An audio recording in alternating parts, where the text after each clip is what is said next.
The morning sun cast long shadows across the Williams mansion in Victoria Island, Lagos. But inside the grand sitting room, storm clouds were gathering. "Sammy, how many times do I have to tell you? This house is not a hotel." Mr. Williams' voice echoed through the marbled halls. Sammy Williams rolled her eyes, arms crossed defiantly. "Dad, she's just a friend. Why are you making such a big deal about this?" "Just a friend? The same way all the others were just friends? I found a strange woman in my kitchen this morning smoking and playing loud music like she owns the place, and you say she's just a friend?" Since Sammy was a teenager, her parents started noticing her attraction to women. Then, her nanny reported how she had seen Sammy with the females that came to visit her. They ignored, saying she would outgrow it as it's just teenage ways. It was until her prom, when she asked the lady out to prom, that her parents started paying attention. Sammy was the only child and daughter of her parents, and it grieved their hearts finding out she's gay. "Honey, Tinito's wife said that it's because we sent Sammy to the US too early," Nkechi said to her husband as they discussed one day. Mr. Williams shook his head. "No, I don't agree. Is she the first to be sent to the US at 8?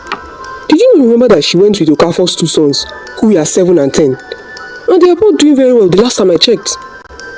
"Then what's the problem?" Nkechi asked, resting her head on her husband's shoulder. Mr. Williams hadn't always been a billionaire. His business grew during his marriage to Nkechi and Sammy's birth. Both parents were consumed by building their businesses, leaving little time for their only child. When they heard about an exclusive boarding school in Massachusetts, sending 8-year-old Sammy there seemed perfect. They visited once monthly, convinced they were giving her the best life possible. "Why can't you just be normal?" Mr. Williams' voice cracked. "Why can't you bring home a nice young man? There's so many of them out there. Why do you choose women?" Nkechi, standing by the window, finally broke down. "My daughter, what did we do wrong?" The sight of her mother's tears was Sammy's breaking point. Her anger dissolved, replaced by the familiar ache of disappointing the people she loved most. Mom, I'm so sorry. Please don't cry." Sammy rushed to her mother's side. "I'm so sorry." "All right, promise me," Nkechi whispered. "Promise me you won't bring any more of these girls to our house." For the umpteenth time, Sammy made a promise she wasn't sure she could keep. "I promise, Mother." 3 months later, Mr. Williams sat in his office as his campaign manager, Emeka Okafor, paced nervously. Mr. William was running for a political position and was suddenly losing followers and supporters. He was told by his manager that his daughter's sexuality status was a major reason and he may lose more moving forward. Mr. William was devastated and had to do something about it. He arranged several dates for her that seemed like a coincidence, so she wouldn't know he set it up. After 6 failed attempts, she cornered her father. "Dad, I know what you're doing, but I just want to let you know, it's not going to work." When direct setups failed, Mr. Williams resorted to bribery, approaching Sammy's girlfriends with money to leave her alone. Some took it and disappeared. Others told Sammy, leading to explosive arguments. But Sammy's response was always the same. She would find someone new within a week. "Chief, this isn't working," Emeka said during a strategy session.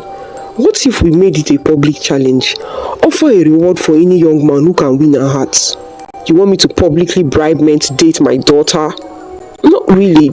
Just frame it as a father's love, a generous dowry, like $10 million. Mr. Williams thought about this for a while and told him to make the announcement. The announcement went viral within hours. After 15 failed attempts, Mr. Williams was getting worried. "Maybe we should just call this off." No, give him more time. "The right person will come along," his manager assured him. Sammy worked as a social media manager in one of her father's companies, and she also owns a dance school. She was excellent at what she does, and her parents were proud of her. They only wish she wasn't gay. It was a Tuesday when Mr. Williams heard something he hadn't heard in years. He looked from his office window to see Sammy getting out of her car with a young man, both laughing naturally. Days later, Emeka showed him Sammy's Instagram, photos of her with the same young man looking genuinely happy. And they've been together for 3 weeks. That's longer than any of the others lasted. "Wow, who is he?" Mr. Williams asked. "His name is Gregory Okafor, a computer science graduate. I heard he has a tech startup." "Wow, that's so good. I'd have showed this to Nkechi right away, but I want to be sure it's stable, so I don't cause her another disappointment and pain," Mr. Williams said.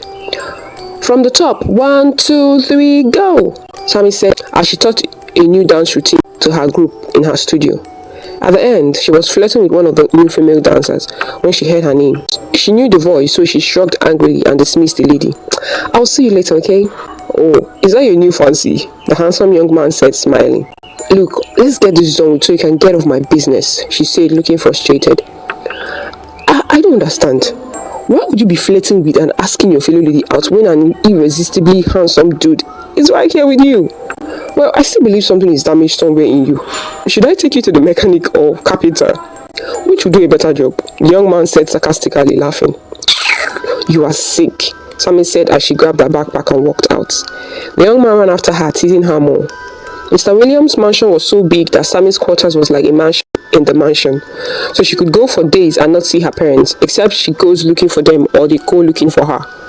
Mr. Williams was hosting some very important men in his house one evening, and he really wanted to create a good impression. He instructed that the young man currently hanging out with Sammy should compel her to dress like a lady and come with him as his date to the dinner, so he can show them off. "Guy, I'm tired. I don't know how I've been able to put up with this Sammy girl all this while, and now I'm to be her date? That girl that is so unbearable. Greg, for $10 million. Guy, just go and dress up, I beg. You should be able to do anything. It's 10 million we're talking about here," his younger brother Mark replied. Greg arrived at Mr. Williams' mansion and went to pick up Sammy, only to find her still in bed. "What? You must be out of your mind," he said. "We just have a few minutes to go down there and you're still in bed." He reached forward and pulled the duvet away and was shocked. Sammy was in a bad state. "What's wrong with you? Do you want to kill yourself?" he asked as he carried her up from the bed. "I'm taking you to the hospital right now." "Please don't, please," she begged. Greg immediately put her down, removed his suit jacket and gave her some first aid treatment, cleaned her up and rushed out to go get some drugs. The next morning, the morning sun flashed through her open window with Sammy sleeping on Greg's chest. She opened her eyes slightly and jerked up. Immediately she noticed where she was. Greg was so tired as he spent all night attending to her before she was stable and able to sleep. He was still deep in sleep. She went into her bathroom, washed her face and stared at her reflection on the mirror while trying to make sense of everything. She came out, sat on the chair and looked around her large room. Then the memories of last night came back again. Too shy to express her gratitude and look vulnerable, she dressed up and hurried off to work while Greg was still sleeping. She finished up what she had to do in the office and drove back home in the afternoon. She walked into her room and was shocked to still see Greg sleeping. "I'll have to go to the studio then," she thought. She was busy watching a dance move she just completed with her team on her tab when she heard her name. "I know you are so many word things, but don't tell me you are so ungrateful," Greg said, smiling. "I literally spent my whole night babysitting you and you didn't even set up or send me breakfast or lunch in bed. I deserve that much," he added. Sammy closed her tab, looked up at him. "Okay, I'll buy you a drink," she said as she led the way out of the studio. Sammy's parents and Mr. Williams' manager thought that Greg was a miracle worker. Maybe he is, but then he was able to do that because he found something against Sammy and would have leaked it when he heard about the $10 million challenge. He came to her with an offer that she plays along with him so he can get the money to fund his startup. Then they would divorce afterwards. They agreed to put up the whole act and get married in 2 months. It was 2 months already, but a lot had changed. Both Sammy and Greg came into the contract to meet their needs and go their separate ways, but everything seemed complicated at the end of 2 months. Unfortunately, one of Sammy's past lesbian flings, who was angry at Sammy, also had what Greg was using to blackmail Sammy. She immediately released it to get back at Sammy. Sammy saw it and thought it was Greg. Her parents were so disappointed. Her father had to even step down from the political position he was pursuing, as he wouldn't stand a chance anymore. Greg heard a loud thud on his door.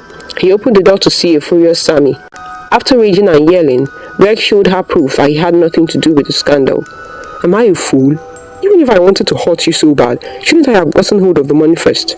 he asked. He then showed her that he discarded the video weeks ago as he no longer saw their relationship as a business contract. That struck Sammy to her core. She just sat down and cried. They've had a long argument and Greg was tired. That he just sat down too and thought about what he just said. He finally realized that they were both living in denial for a while now. It was obvious they both loved each other, but they wouldn't own up to it. Greg offered to drive her back home. "I guess this is goodbye," she said, leaning against the wall. "Our business is done. Don't worry, I'll find a way to send you, even if it's $1 million for your time," Sammy said. There was a long silence. Then Greg stood up and said, "I did not plan this either. All I wanted was the money for my business. But now I don't..."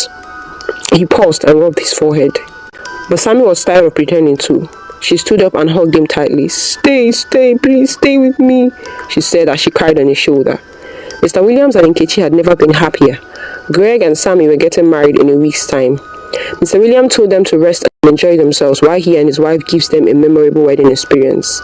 To do that, Mr. Williams sent Greg and Sammy on an all-expense-paid trip to Dubai to rest until their wedding date.